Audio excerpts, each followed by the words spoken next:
जय जगन्नाथ, जय गुरु, जय श्री राम। श्री श्री ठाकुर अनुकूल चंद्रंकर पाद पद्म को ध्यान करी आज आम जो श्री श्री ठाकुरंकर से जो पवित्र भाववाणी को आज आम आलोचना करबा। आज टॉपिक बा अध्याय रही कौन? आदेश, अहंकार, सन्यासी, त्याग। यही कथा को ये गोटे पार्ट रे हबने, निहाती 2-3 पार्ट रे एटा विषय चलिबो। तेणु आपण माने समस्ते टिके सुनिबे। ठाकुर एटी कहले विशेष करी ठाकुर कहिसंती एई जिंसटा होचंती कोन ना अहंकार। अहंकार जेतबेले चूर्ण जे पर्यंत चूर्ण न होईची से पर्यंत आम्भे माने भक्ति भाव बा धर्म राज्य रे पसिवार हमर अधिकार भी जन्मी नहीं। तेणु विशेष भाव कहया बोले गर्व और अहंकारटा चूर्ण हो जाय दरकार।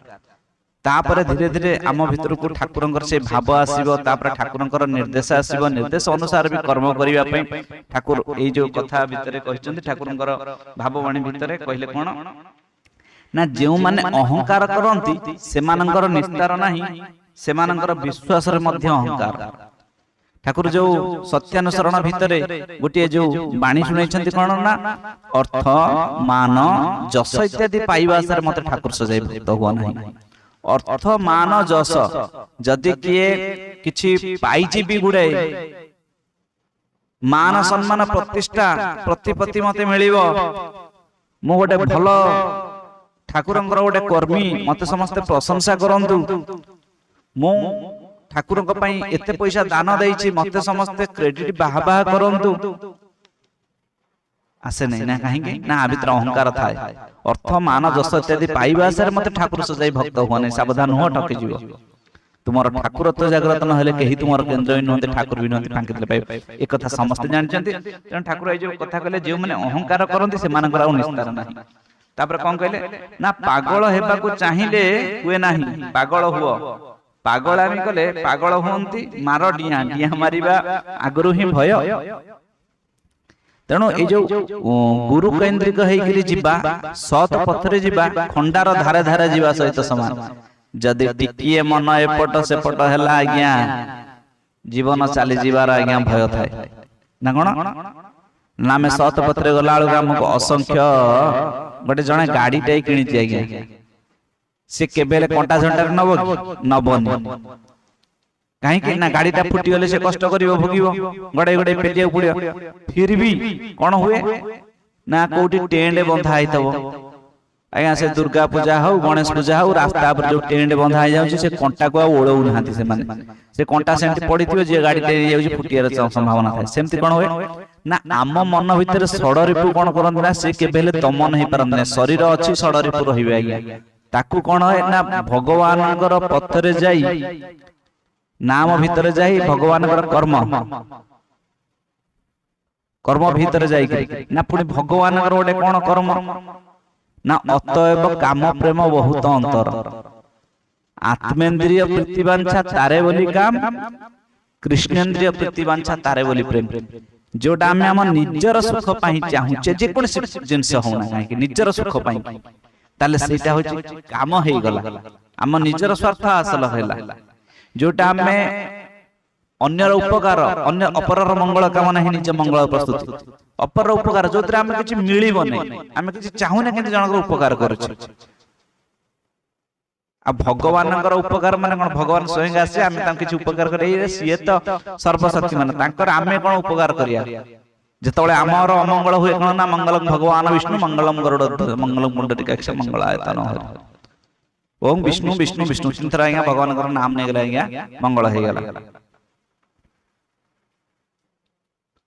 तेणु भगवान नामटा ही तो मंगल, किंतु से कौन करते ना से जो आमे जो सत कर्म, गोटे सत्कर्म गोटे असत्कर्म, तो कर्म भीतर देकी जेतबेले अपर मंगल कामना करते निजर बिना स्वार्थ रे, ताले सेटा होची ता माने जने आसीबा हमको टेररिस्ट आसीबो कहबो नै जे बम टा लगै दे आमे तार मंगल गले एपटरा हजार जन कर अमंगल कर दैथन ना। जेउ कार्य रे जन समाजर मंगल हेउथिबो किंतु अमंगल हेउ नथिबो, कहारे भी अमंगल हेउ नथिबो। आ जनकर मंगल करिया जाय कि 50 जनकर अमंगल कर दैथिबा, ସେଇଟା ବି କୁହାଯାଏ ନା। ତେଣୁ ଠାକୁର ଏଠି କହିଲେ ଗୃହେ ଥାକ ବଲେ ଥାକ ସଦା ହରି ବଲେ ଡାକ, ଯେମିତି ମହାପ୍ରଭୁ ଶ୍ରୀ ଚୈତନ୍ୟ କହିଥିଲେ, ଠାକୁର ସେଇ କଥା କହିଲେ କଣ ନା ବଣ ଅପେକ୍ଷା ଘରର ସନ୍ନ୍ୟାସୀ ହିଁ ବେଶୀ ପାଗଳ। ଯେମିତି ଆମର ରହିଥିଲେ କଣ ନା ସୀତାଙ୍କର ପିତା, ମାନେ ତାଙ୍କୁ ପାଳନ ଯିଏ କରିଥିଲେ ରାଜା ଜନକ, ସେ କଣ ତାଙ୍କର ମାଟି ଭିତରୁ ପାଇଥିଲେ ମା ସୀତାଙ୍କୁ। ତେଣୁ ସିଏ ହଉଛନ୍ତି ଗୋଟେ ମାନେ ଗୃହସ୍ଥ ସନ୍ନ୍ୟାସୀ, ତାଙ୍କର ମନ ସବୁବେଳେ ଭଗବାନଙ୍କ ପାଖରେ ନ୍ୟସ୍ତ ଥିଲା। ତେଣୁ ଠାକୁର ଏଠି କହିଲେ ବଣ ଅପେକ୍ଷା ଘରର ସନ୍ନ୍ୟାସୀ ହିଁ ବେଶୀ ପାଗଳ। ଘରର ସନ୍ନ୍ୟାସୀ ଭିତରେ ସିଏ ହିଁ ମାନେ ଗୃହସ୍ଥ ଧର୍ମ ଗୋଟେ ଅଛି, ଗୃହସ୍ଥ ଧର୍ମ ପକ୍କା ଗୃହସ୍ଥ ଧର୍ମ ହେଇକି ରହିବା ଦରକାର। ଆଉ ଘରକୁ ଆସୁଥିବା ଗୋଟେ ଅତିଥି କି ଆମେ ଭୋଜନ କରୁନଥିବା, ଆମେ ଆମ ଘର ଛୁଆଙ୍କୁ ଦବା ଗୋଟିଏ ଜାଗାରେ, ବାହାର ଛୁଆ ଅତିଥି କିଏ ଆଇଛି ଯଦି ତାହେଲେ ତାକୁ ଦବା ନେଇକିରି ଆଉ ଗୋଟେ ଘରେ, ଯୋଉଠିକି ମାନେ ଅପରିଷ୍କାର ଜାଗା ଥିବ, ଭଲ ନଥିବ, ବାଛ ବିଚାର ହଉଥିବ, ଏମିତିଆ ଗୋଟେ ମାନେ ଯୋଉଠି ଲୋକ ଖାଇପାରିବନି ସେମିତି ଜାଗାରେ ଯାଇକିରି ଗୋଟେ ମାନେ କଣ କୁହନ୍ତି କଣ କହିଲେ, ଅତିଥି କି ସ୍ୱାଗତ ନ କରି ମାନେ ଯେମିତି ତିରସ୍କାର କଲା ଭଳିଆ ଗୋଟେ, ସେ କ୍ଷେତ୍ରରେ ବି ହୁଏ ନାହିଁ। ଭଲ ଜାଗାରେ ସମସ୍ତେ ଯୋଉଠି ଖାଉଥିବା ବସିଲେ ଅତିଥି ସତ୍କାର କରା ହୁଏ, କି ସବୁଠାରୁ ବେଷ୍ଟ ଜାଗାରେ, ଭଲ ଜାଗାରେ ସିଆଟେ ପଡିଗଲା କି ତଳେ ହଉ କୁଳା ହେଇଗଲା, ସପଟେ ଆସନ ଟିକେ ପଡିଲା, ତାକୁ ଖାଇବାକୁ ପିଇବାକୁ ଦବା। ତେଣୁ ଗୃହସ୍ଥ ଧର୍ମ କରିବା ବି ବହୁତ କଷ୍ଟ। ଗୃହସ୍ଥ ଧର୍ମ ଭିତରେ କଣ ନା ଆଜିକାଲି ଆଜ୍ଞା ବହୁତ ଜାଗାରେ ସେ ଦୀକ୍ଷା କିଏ ନେଇଥାନ୍ତୁ ବା ନ ନେଇଥାନ୍ତୁ କିଛି ମତଲବ ନାହିଁ। କୋଉ ସମ୍ପ୍ରଦାୟରେ ସେ ନେଇଛନ୍ତି କି ଏ ସମ୍ପ୍ରଦାୟରେ ନେଇଛନ୍ତି ସେ କଥା ହିଁ ମତଲବ ନାହିଁ। ଯେକୌଣସି ପ୍ରତ୍ୟେକ ବିଶେଷ ଭାବରେ କହିବାକୁ ଗଲେ ମାନେ 90% ଘରେ ସେମାନେ ବୃଦ୍ଧା ପିତା ମାତାଙ୍କୁ ବି ସେମାନେ ପଚାରନ୍ତି ନାହିଁ। ନିଜେ ଅୟସ ଆରାମ କରୁଥିବେ, ଗାଡି ଘୋଡା ଚଢି ବୁଲୁଥିବେ, କିନ୍ତୁ ଘରେ ବୁଢାଟେ ଅଛି କି ବୁଢୀଟେ ଅଛି ଆଜ୍ଞା ତା କଥା ବୁଝିବା ପାଇଁ କି ନଥିବ, ତାକୁ ଠିକ ସେ ଖାଇବାକୁ ଦଉନଥିବେ, ପିଇବାକୁ ଦଉନଥିବେ, ବରଂ ଡାକୁଥିବେ ଏଟା କେମିତି ମରିଯାଆନ୍ତା, ଏଭଳିଆ ବି ଲୋକ ଅଛନ୍ତି।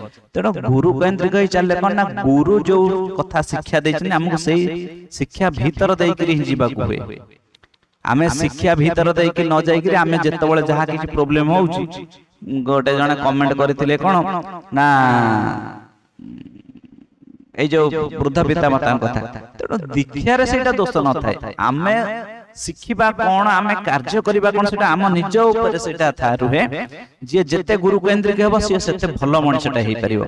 ଆଉ ଯିଏ ଆଜ୍ଞା ବାହାରେ ବଡ ବଡ ଭାଷଣ ଦଉଥିବ, ଘରେ ଦେଖିଲା ବେଳକୁ ମାନେ ଘର ଲୋକଙ୍କ କଥା ପଚାରୁ ନଥିବ, ଭାଇ ଭାଇରେ ଶତ୍ରୁତା, ମାନେ ମାନେ ଘରେ ଗୋଟିଏ ରୂପ, ବାହାରେ ଆଉ ଗୋଟିଏ ରୂପ। ତେଣୁ ଠାକୁର ବି ସେଇ କଥା ବି କହିଛନ୍ତି,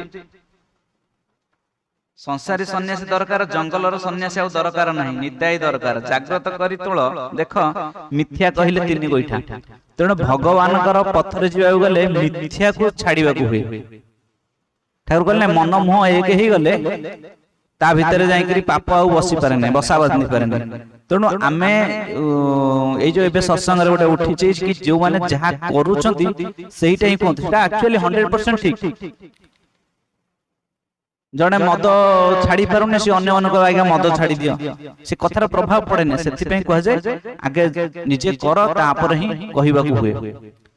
ତେଣୁ ଠାକୁରଙ୍କର ଭାବବାଣୀ ଭିତର ଦେଇକିରି ଯାହା ଲେଖା ହେଇଛି, ମୁଁ ଯେହେତୁ ସେ ଟପିକଟି ଆରମ୍ଭ କରିଛି, ମୁଁ ତା ଭିତରେ ସବୁ କିଛି କରିପାରୁନି, କିନ୍ତୁ କହିବା କଣ ନା ଏଇଟା ହଉଛି ଗୋଟେ ଭାବବାଣୀ କଥା। ଭାବବାଣୀ କଥାଟାକୁ ସମସ୍ତେ ଶୁଣନ୍ତୁ, ଯାହାର ଯାହା ଇଚ୍ଛା ହେଲା ସେ କରିବା, ଆମେ ସମସ୍ତେ କରିବାକୁ ହିଁ ଚେଷ୍ଟା କରିବା। ଗୋଟିଏ ଦିନରେ କାହାର କେବେ ହେଇପାରିବନି। ଆଉ ଜଣେ ଯଦି କହିବ ମୁଁ ଆଗେ କରିବି ତାପରେ କହିବି, ସିଏ ବି ସମ୍ଭବ ହେଇପାରିବନି। ଜୀବନ ଚାଲିଯିବ, ମୁଁ ତ କହୁନାହିଁ କାହାକୁ, ମୋର କଣ୍ଟିଆ ବି କଣ ଦରକାର, କିନ୍ତୁ ଆସିଯିବା ନାଇଁ ମୁଁ 5 ଜଣଙ୍କୁ କହିଲି ଏ କାମଟା କରନି, ମୁଁ ନିଜେ କରିବି ସେ କାମଟା, ନା ନା। ତାପରେ କହିବା ଭିତରେ କଣ ଯେତେ ଜ୍ଞାନ ଭାବ ଆସିବ, ଭଗବାନ ସହିତ ଆମେ ସେତେ ଆଟାଚ ହେବା। ଠାକୁର ବି ଏଠି କହିଲେ ଆକାଂକ୍ଷା ହିଁ ସର୍ବନାଶର ମୂଳ, ଯାହା ଦ୍ୱାରା ଅବତରଣ କରାଯାଏ ତାହା ଦ୍ୱାରା ହିଁ ଆରୋହଣ ମଧ୍ୟ କରାଯାଏ। ତୁ ହୋଇ ହୋଇ ମୁଁ ତୋର ନାମ ମନେ ରଖିବୁ, ନିଜର କାନକୁ ନିଜେ ମୋଡ଼ିଲେ ବ୍ୟଥା ଲାଗେ ନା, ରହିଥିବୁ ସଂସାରରେ ମନ ରଖିଥିବୁ ଭଗବାନଙ୍କ ଠାରେ, ଗୃହେ ଥାକ ବଲେ ଥାକ ସଦା ହରି ବଲେ ଡାକ। ତେଣୁ ଆମେ ଆମର ମନଟାକୁ गुरुंकर आश्रित होइगिरी आमर मनटा भगवानकर चरण शरण थिबो तापर भगवान पर तो मनटा न्यस्त रहिथिबो आमे नाम करूथिबा ता भितर कोन होय ना ऑटोमेटिकली आम भितर खराब चिंताधारा धीरे धीरे जाके भलो चिंताधारा प्रवेश करे कहीं ना नाम भितर ही भगवान विराजित आउ किछि टिके बसिक टिके भाव विहलित कथा सुनले आया कांदी पकेले इरे भाव विहलित कथा सुनले कांदी पकांती ना लोक पूरा यात्रा देखुचंती आया कांदी पकाउचंती ड्रामा देखुचंती कांदी पकाउचंती पैथेटिक सीन ए भलिया पड़ी जाय मु गाँ राम गाँ रे गोटे ड्रामा होतिला तो मु से ड्रामा देखियाउ जाईथिली तो से ड्रामा रे आज्ञा तो गोटे राती पूरा कहया गेले माने कांदी जे भली पैथेटिक सीन पड़ी गला तेणु टिके कोटी कांदी पकेले भी भक्ति भाव आसे नै ठाकुर भी सही कथा कहिसंती आ गोटे जिंस होछि कोन कहिसंती ना ठाकुर हे अशांत ए मन तळे मरण नळ जळे ए अशांत भरा कली जुगर आज्ञा कोटी आज्ञा शांति नै ना केमिति शांति आसीबो ना ठाकुर भी तार गोटे उपाय दे देली ना कोन ना अशांत ए मन तळे मरण नळ जळे प्रभु चाली ले तुमरी ताळे जीवन आसे फेरी माने प्रभुंकर ताळरे कीर्तन जेते करिवो ना सेते डूबी जीवो सेते ज्ञान आसी जीवो काइना कीर्तन भितर कंपन सृष्टि होतिबो मुखरे हरि ध्वनि थिबो घंटा घंटा शंख नाद भितरे सेते बळे आज्ञा कलिता भितर का प्रवेश करि परिबने ए हरि बोल हुला हुली हरि बोल हुला हुली जेते दूर थिबो हे जेते दूर थिबो गो हत्या ब्रह्म हत्या ठारू पाप गो हत्या ब्रह्म हत्या दूरेण जीव हे दूरेण जीव ए भाववाणी कथा भितरे जेतळे मन को टिके आसी जे जो कथा टिके से कथा मु ता भितरे बिटी प्रवेश करे दिए मु मन रो फांदी गिरी नुहे एटा गोटे सिखिवार जिंस सब अछि काहे कि ना जणे कथा कहया भितरे किछि उदाहरण देई करी कहबा को हुए आउ सडन मणा पढी दे कि जिबि देखो अशांति रहिले मन रे शांति मिले ना शांति अशांति सब मनर गढ़ा मन नथिले शांति मध्य अशांति मध्य नाही एमति पढिले भलो लागे ना बुझिला भलिया पढिले तेणु ठाकुर कहले अशांत हे मन तळे मरण अनल जळे नल लोक आजिकाली आउ कोन मृत्यु कर दियंती मनर मरण अनल जळुची आज्ञा आम जीवन अशांत भरा भीतर जाईकरी आमे मृत्यु आडू तो समस्त गति करूछे किंतु जेतବେଳେ जीवन केतବେଳେ आसी जीव केतବେଳେ जीवन सुंदर होई जीव ना मधुमय नाम भीतर देईकरी से हरिंकर चालिले तुमरी ताळे जीवन आसे फेरी आपण माने कीर्तन सुनिथिबे नामर अनल जाळे प्राण रे प्रदीप जाळ से कीर्तन सुन से कीर्तन भीतर बड़े बहुत बढ़िया भाव भीतर देईकरी अछन तेणु भगवानकर बा गुरु केंद्रिक होईकरी आमे जेते जीवा मन भितरे शांति आसे शांति बोली गोटे किछि जिनिस नाही मनटा पवित्र हो जाए भगवानकर पथरे तळ जाए कष्ट अकथनीय जंत्रणा आसीबो कष्ट आसीबो तथापि ता भितरे भी शांति थाए आउ जणे हमर अछंती मोर जणे बंधु सुब्रत तो सीए सत्संग जाइथिले तो तांकर गोटे कथा सुनिली तो सीए कहले भगव जी गुरुंकर दीक्षा नै करी निष्ठा नीति भितर चले ताको टिकिए बेली क्षति हुए नै किंतु ठाकुरंकर गोटे बाणी थिला से तो तांकर कहिले गोटे कथा किंतु ठाकुरंकर गोटे बाणी थिला जे इष्ट कर्म भितर थाए ताको अकाल मृत्यु हुए ना जंत्रणा भोगिया पड़ियो शरीर अछि जंत्रणा भोगिबो किंतु अकाल मृत्यु होबो नै कंटाटे फुटे नै आज्ञा जदी कहवा हबो से तो कथा छळे रे कहला जदि आम लोक भाव लोक कथा भाव नहीं आज्ञा ठाकुर दीक्षा नहीं मोर कंटाटे फुटबनी यही हिसाब से समस्त बेले दीक्षा नहीं जी किंतु मन भितर जो आसीज मुझे गुरु केन्द्रिक होकर जी गुरुंर नीति नियम भितर जी से कंटाटे फुटिले भी सब प्रभुंर निर्देश सब प्रभुंर कृपा यही भाव आमर जो मन आसी जाए प्रभु पाखे से कौन दुख जंत्रणा आमको कष्ट दे पारे ना तेणु जीवन अच्छी जंत्रणा अच्छी जंत्रणा जर्जरित होकर समस्ते आम जीवन अतिबाहित करुचे तेणु आ भितर आम गुरुकेन्द्रिक होकर अहंकार को दूरे देकरी अहं भाव जो अच्छी भक्ति भाव से ना जो आमर सत्यानुसरण जो 10 नंबर पेज अच्छा 10 नंबर पेज सत्यानुसरण भितर भी सही कथा भी लिखा है तेणु आपण माने जो सत्यानुसरण को देखिदेवे 10 नंबर पेज भितर भी सेठी लिखा है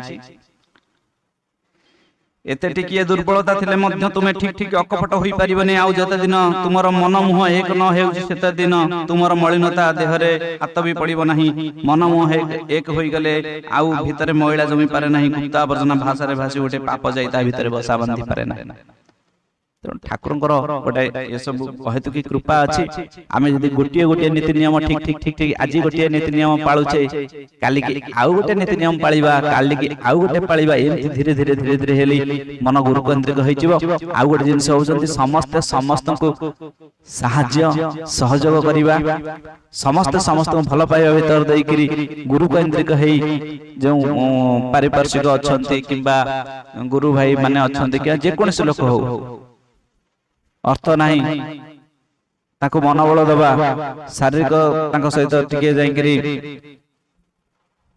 असुविधा टिके छिड़ा एई सब भीतर देकरी हेले कोन होए ना मन भीतर अहंकार भावटा कमी कमी जाय तेणु अहं भावटा केमिति कमियो आगामी अध्याय आलोचना करिबा आज कथा जदि भल लागुथिबो विषय वस्तु यदि पसंद लागिथिबो आपनको पवित्र भाववाणी ठाकुर अनुकूल चंद्रनकर मोर कथा हुए तो एते उच्च कोटिर नुहे जदि ठाकुरंकर कथा आपन भल लागिथिबो ताल निश्चित भाव रे कमेंट रे जय गुरु कहि कमेंट करियो निश्चित भाव रे जे जहार इच्छा भगवान नाम गोटे कमेंट कर दियो सेही आपण मानकर आशीर्वाद आ भल पाइबा मो प्रति रहिबो आज कथा को एडी रखुछि आज्ञा जय गुरु जय श्री राधेश्याम।